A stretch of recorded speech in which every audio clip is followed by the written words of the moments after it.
اسلام کی بہار بہار شریعت۔ السلام علیکم ناظرین اکرام، امید ہے آپ سب خیر و عافیت کے ساتھ ہوں گے۔ ہم آپ کا نعمان بن ثابت اکیڈمی میں استقبال کرتے ہیں۔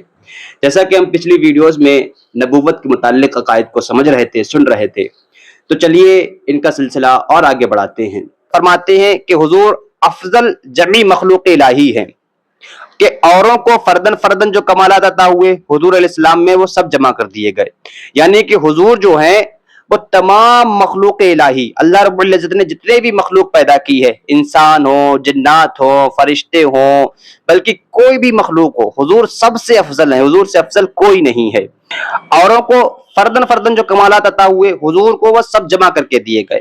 یعنی کہ جو اور انبیاء کو الگ الگ ایک ایک عطا کیا گیا، ایک ایک معجزہ، ایک ایک کمال عطا کیا گیا، لیکن حضور کو وہ سب جمع کر کے عطا کیے گئے۔ جیسے کہ حضرت یوسف علیہ السلام کو خوبصورتی عطا ہوئی، حسن عطا کیا گیا، حضرت موسیٰ علیہ السلام کو ید بیضا عطا کیا گیا، اور بھی دیگر انبیاء کو جو عطا کیے گئے وہ حضور کو سب ایک جگہ جمع کر کے دیا گیا۔ یعنی حضور کی ذات میں وہ سارے کے سارے کمالات جمع کر دیے گئے، اور ان کے علاوہ حضور کے وہ کمالات ملے جس میں کسی کا حصہ نہیں ہے۔ یعنی کہ وہ جو دیگر انبیاء کو ملے وہ تو ملے ہی، لیکن حضور کو ایسے بہت سارے کمالات ملے کہ جن میں کسی کا کوئی حصہ نہیں ہے۔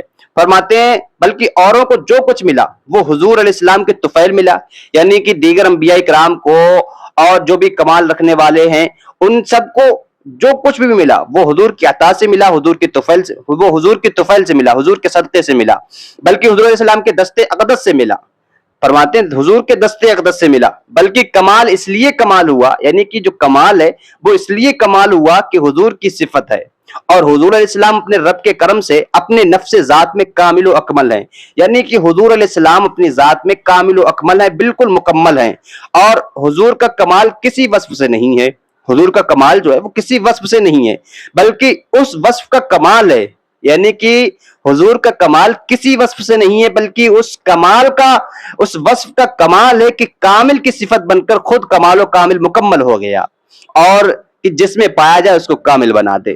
اور فرماتے ہیں محال ہے کہ کوئی حضور کا مثل ہو، یہ چیز محال ہے کہ کوئی حضور کا مثل ہو، کوئی حضور کی طرح ہو، کوئی حضور کے برابر ہو، کوئی حضور کی جیسا ہو، یہ بالکل محال چیز ہے۔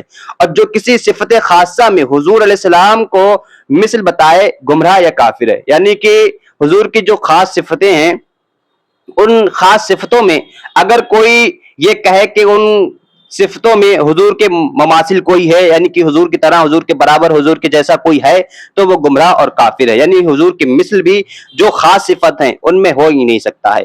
اور حضور علیہ السلام کو اللہ عز و جل نے مرتبہ محبوبیت کبریٰ سے عطا سرفراز فرمایا۔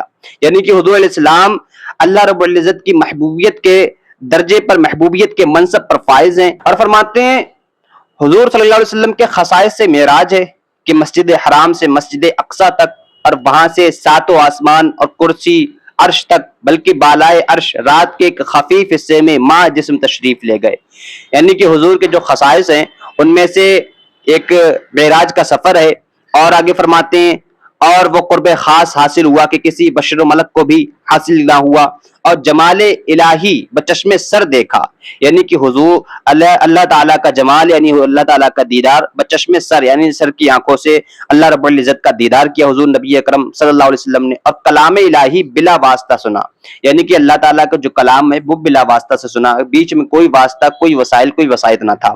اور تمام ملکوت السماوات والارض کو بالتفصیل ذرہ ذرہ ملاحظہ فرمایا۔ یعنی کہ حضور نبی کرم صلی اللہ علیہ وسلم نے معراج کی رات میں جب آپ سفر پر گئے، معراج کی رات میں جب اللہ تعالیٰ نے آپ کو اپنے قریب بلایا تو پھر آپ نے اپنی سر کی آنکھوں سے اللہ رب العزت کا دیدار بھی کیا، اور اللہ تعالیٰ کا کلام بلا واسطہ، یعنی بیچ میں کوئی واسطہ نہیں تھا، بلا واسطہ سنا۔